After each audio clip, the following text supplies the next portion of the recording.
আসসালামু আলাইকুম এভরিওয়ান। অ্যাডমিশনের জন্য একটা হট টপিক হলো গ্রাফাইট আর হিরোক রিলেটেড কোশ্চেন।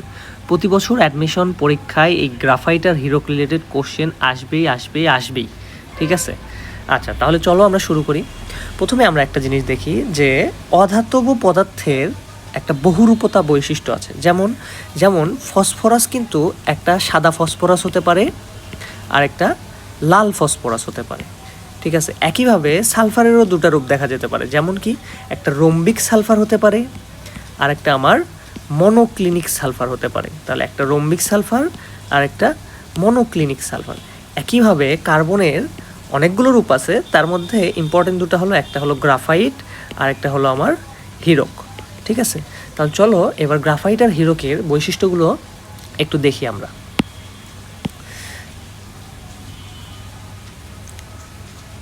আচ্ছা, সর্বপ্রথম যে বৈশিষ্ট্যটা আমরা খুব ভালো করে মনে রাখব সেটা হলো বিদ্যুৎ পরিবহন ক্ষমতা। গ্রাফাইটের বিদ্যুৎ পরিবহন ক্ষমতা হলো অনেক বেশি, বা গ্রাফাইট বিদ্যুৎ পরিবহন করে, কিন্তু মনে রাখবো হিরক বিদ্যুৎ পরিবহন করে না। এটা প্রচুরবার আসা একটা কোশ্চেন। ঠিক আছে, আচ্ছা এরপরে যেটা মনে রাখবো সেটা হলো সংকরণ।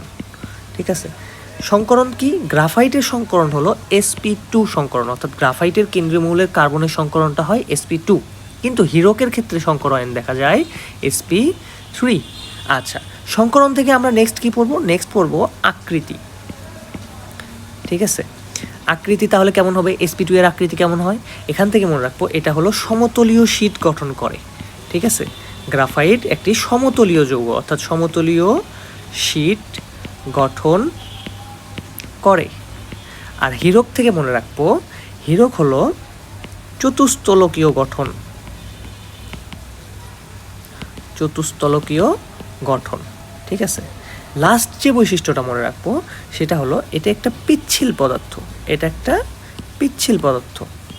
আর হিরক হলো একটা দৈত্যাকার অণু। আচ্ছা, এইরকম দৈত্যাকার অণু আর কোনটা আছে? এইরকম দৈত্যাকার অণু আছে সিলিকন ডাইঅক্সাইড, অর্থাৎ বালি বা কাচের যে সংকেতটা, সিলিকন ডাইঅক্সাইডও একটি দৈত্যাকার অণু। আচ্ছা, গ্রাফাইটের উদাহরণ কি? গ্রাফাইটের উদাহরণ হলো পেন্সিলের যে শীষ আছে, হ্যাঁ, পেন্সিল শীষের যে কালিটা, সেই কালিটা হলো গ্রাফাইটের একটা গুরুত্বপূর্ণ উদাহরণ। ঠিক আছে, এই কয়টা বৈশিষ্ট্য অবশ্যই খুব ভালো করে মনে রাখবা।